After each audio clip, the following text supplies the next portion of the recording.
У нас в гостях Виктор Анатольевич Шендерович. Виктор Шендерович, журналист и писатель. Добрый вечер, приветствуем вас. Добрый вечер.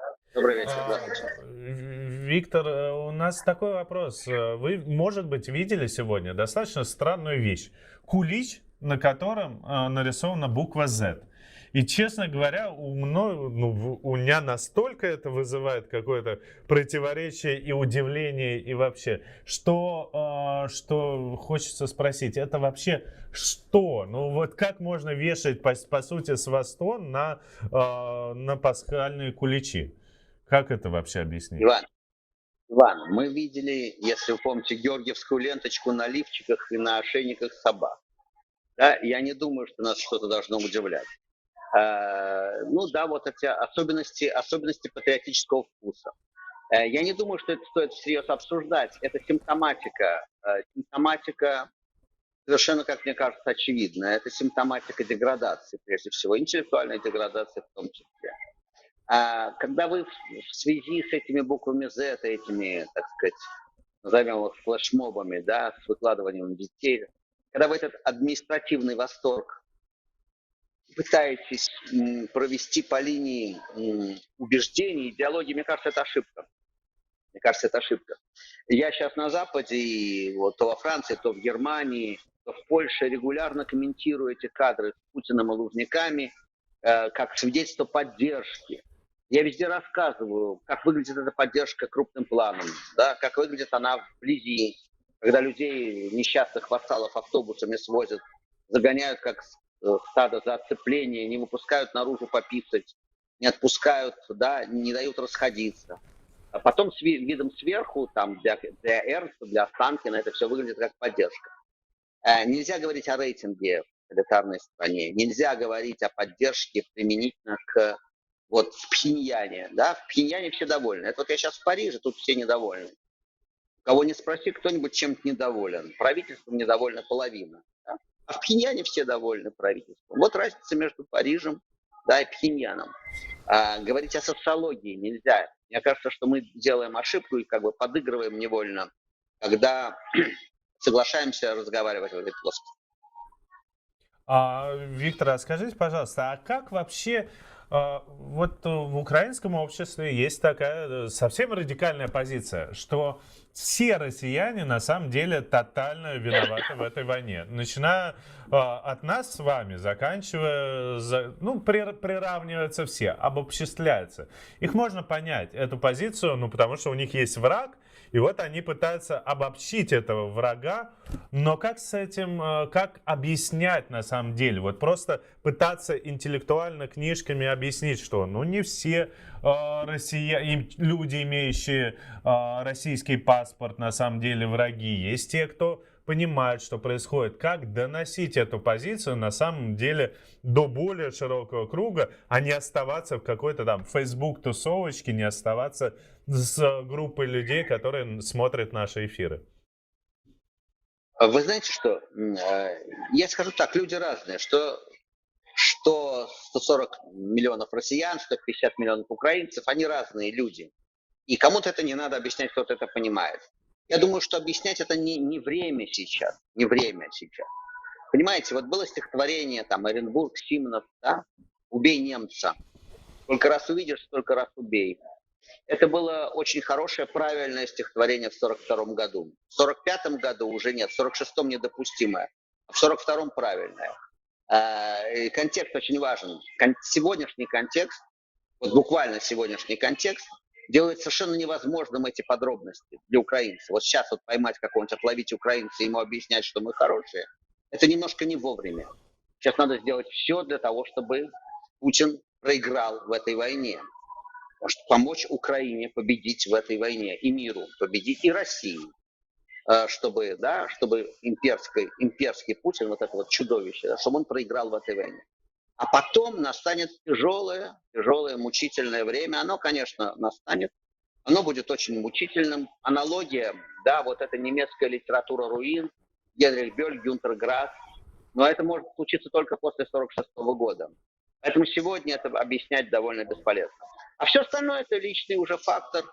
Кто-то из моих друзей, в том числе воюющих друзей, остающихся в Киеве и и кто-то, и беженцы, да, прекрасно понимают. Я встречаю очень много тепла от украинских беженцев, которые меня узнают, да, и они не считают, что я виноват. Но по факту русской речи я получал оскорбления в Варшаве, безусловно, просто по факту звучания русской речи. Это то, что называется коллективная ответственность. Я писал об этом, надо различать, но это для нас, это для внутреннего анализа, это не для Украины сегодня. Украине сегодня совершенно по барабану, простите, что мы думаем. Украина сегодня воюет с Россией, и не будем ее отвлекать от этого. А для нас, для внутреннего анализа, для рефлексии, я писал об этом, готов повторить, есть коллективная ответственность. Это вещь жестокая, но от нее никуда не деться. Это ответственность, да, история бьет по площадям, как установка «Град». Ее не интересуют люди, ее интересуют нации, цивилизации. И коллективную ответственность за Путина, за эту вот чудовищную деградацию России, за этот виток имперский, за эту кровь, мы за это все будем платить. Все, как нация. Как нация. И принадлежащие к русской нации. К русской цивилизации, к российской нации, да, все обладатели паспортов, вне зависимости от. Мы будем платить. А кто проскочит и будет в шоколаде, а кто пострадает тяжелее всех, в этом нет справедливости. В Берлине бомбы падали на младенцев, а нацисты доживали благополучно своей жизни. А справедливости в истории нет. Вот эта коллективная ответственность, которая будет, не спросив нас. А что касается коллективной вины, то вот это фигушки. Это фигушки. Вина – вещь персональная. Не надо себя, так сказать, вот это вот разрывание рубашек на груди, мне кажется, это помогает истинным виновникам уйти от ответственности. Потому что вина, персональная вина, очень разная. Я могу, да, отрефлексировать свою вину, там, какую-то апатию, которая на меня нападала, какие-то интеллектуальные просчеты. Но давайте у меня не будет общей вины, да, с Владимиром Соловьевым и Шойгу. Давайте все-таки мы как бы наши вины разделим. Вот. И не надо расчесывать это место, не надо. Коллективная вина – это вещь очень неправильная, неточная. Ответственность, повторяю, тут история не спросит. Мы несем и будем нести эту ответственность. Тут никуда не деться. Виктор, а вот я хотела спросить вас немного, ну, скорее про предысторию того, что сейчас происходит. Вот когда мы говорили и раньше слышали что-то в публичном пространстве про Украину, кажется, что существовали две совершенно противоречащие друг другу линии. Первое, что Украина — это братское государство, украинцы — братский народ, ну, с таким некоторым пренебрежением, там, да, сестра, ну, скорее младшая сестра. И вторая линия, которая особенно усилилась в последнее время, что Украина пошла там по какому-то совершенно неправильному пути, нужно нам Украину наставить на правильный путь, теперь там нацисты и так далее. Вот в какой момент была пройдена эта точка невозврата, если сначала вы там братские народы, а потом вы идете на этот братский народ войной и оправдываете совершеннейшие зверства? Ну, то есть в какой момент все пошло именно так, как это идет сейчас?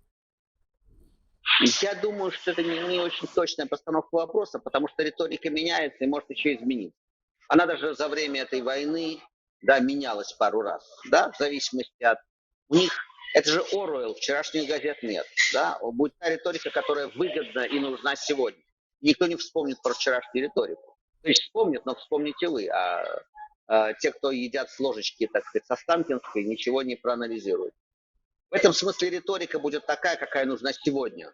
Завтра будет нужна другая, совершенно противоположная, мы услышим другую риторику. Это не предмет для анализа. Предмет для анализа, как мне кажется, сама беспринципность этой риторики. То, что в течение 2 дней она может смениться на противоположную, а потом еще раз. Они абсолютно в этом смысле циничны. Их абсолютно не интересует никакая внутренняя логика. Да? Завтра Украина снова будет сестрой. Вот увидите. Я сегодня прочитала 2 новости.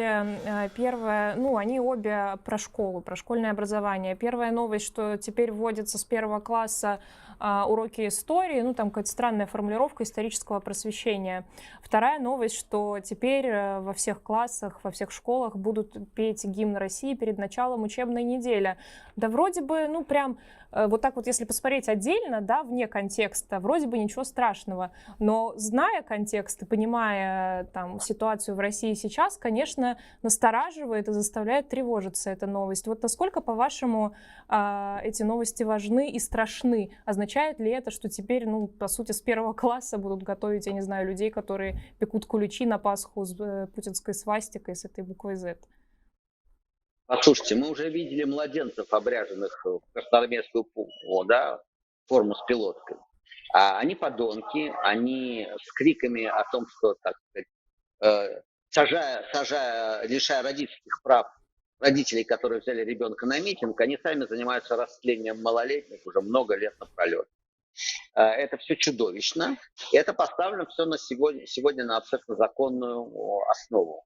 Можете себе представить, что они называют уроками истории. Можете себе представить, какое ядовитое дерьмо будет литься в эти незащищенные мозги. Кстати, вот это важно, потому что все-таки в старших классах, ну, хоть как-то более-менее человек сформировался, семья есть, в конце концов, да, как-то сформированная головушка, уже можно противостоять, есть шанс противостоять. Конечно, когда это заливается в незащищенные детские головы, это настоящее преступление. И можно только представить себе, повторяю, что это будет. Нет, это все чудовищно, и это все лопнет и сгниет, и прекратится только с гибелью режима. К сожалению, до конца режима не следует ожидать никаких поблажек. Они будут растлевать население и дальше. Собственно, этим словом определяется то, что Путин делал в России многие годы.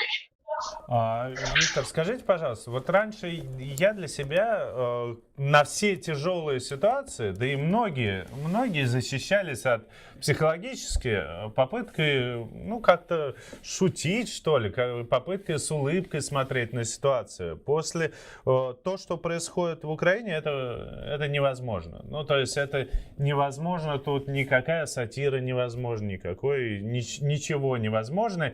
И те люди, которые смотрят на это, они многие находятся в таком смятении, в таком абсолютно опустошении. Вот что можно сказать этим людям, которые многие в России сидят и просто сходят с ума, там, они не могут находиться в России, кто-то из них не может уехать. Вот что им можно сказать, как вообще относиться к этой ситуации? Невозможно же выключить новости, невозможно не смотреть на это, невозможно жить в этом постоянном мраке. Как им-то помочь? Вы знаете, были времена гораздо более трагические. И старшее поколение моих дедов, бабушек проходило через эти времена. Речь идет о сохранении личного достоинства, собственного достоинства. И в самые смертельные времена можно было сохранять достоинство, сохранять здравый рассудок, так сказать, держать спину прямой. Это удавалось даже в сталинские времена. Мы помним эти фамилии, этих людей, которые не поддавались массовому гипнозу, которые сохраняли достоинство. Человеческая масса несопоставима с исторической массой. Человек не может изменить ход истории. Редко-редко это удается отдельным великим. Да? Но сохранять собственное достоинство можно. Противостоять интеллектуально можно. Противостоять нравственно можно.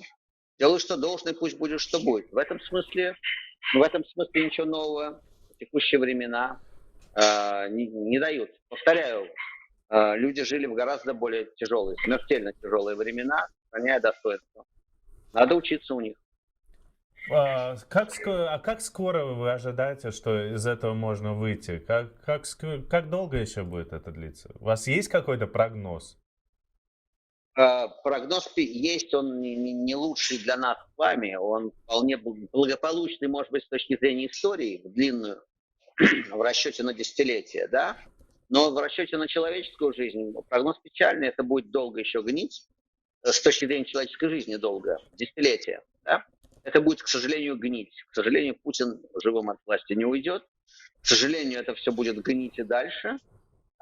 И чем дольше это будет гнить, тем будет болезненней и, возможно, кровавее распад потом. Это уже будет дальше распад России. Россия проскочила, к сожалению, по крайней мере, сегодня так кажется. Россия проскочила возможность легитимного выхода и сохранения себя в нынешних границах. Россия будет гнить под Путиным или под его каким-нибудь наследником, гнить в сегодняшнем имперском статусе, на обочине мира, лишенная технологий, лишенная перспективы, такой северный Туркменистан. А когда она догниет, то начнется распад, естественный распад. Территории будут выходить из-под власти империи, потому что сегодня Россия никакое не федеративное государство. Это просто, так сказать, ставка Мамая переместилась из Золотой Орды в Кремль. И когда всадники и лучники кончатся у Путина, когда кончатся деньги, вот, и всадники уйдут на самофинансирование, да, и на рэкет, то начнут помаленьку, да, центробежная сила заработает в полную мощь. И будут, вот скажем, будут выходить из-под санкций. Каким образом выйти из-под санкций? Ну, ведь Хабаровский край, да, с выходом в океан, который однажды скажет: слушайте, вот, дорогая Россия, у меня из-за тебя там, да, не дают инвестиции. Давай я как-то без тебя. Да? И есть богатые регионы, которые скажут: да-да, конечно, какая Россия, мы сами. Это случится, да, но еще раз говорю, это уже распад. Это все проходила история. Мы не первая империя, которая распадалась. Так и будет и с нами. Вопрос в том, я все время цитирую это стихотворение Акуджавы, что тем больнее, чем дольше. Если это будет долго, то это будет еще больнее. К сожалению, Путин, который затягивает, россияне, которые затягивают, так сказать, возможность выхода из этого, они просто удорожают цену оплаты выхода. Ничего хорошего в ближайшей перспективе я, честно говоря, не предвижу. В дальнейшей перспективе, разумеется, империя гибнет, и это хорошо. Надеюсь, что империя не утащит с собой в могилу просто уже цивилизацию. Надеюсь, что есть какое-то историческое время у русской цивилизации, чтобы пережить русскую империю. А империя гибнет, это хорошо. Это очень хорошо. Спасибо большое. Виктор Шендерович был в нашем эфире, писатель, и спасибо большое за его позицию.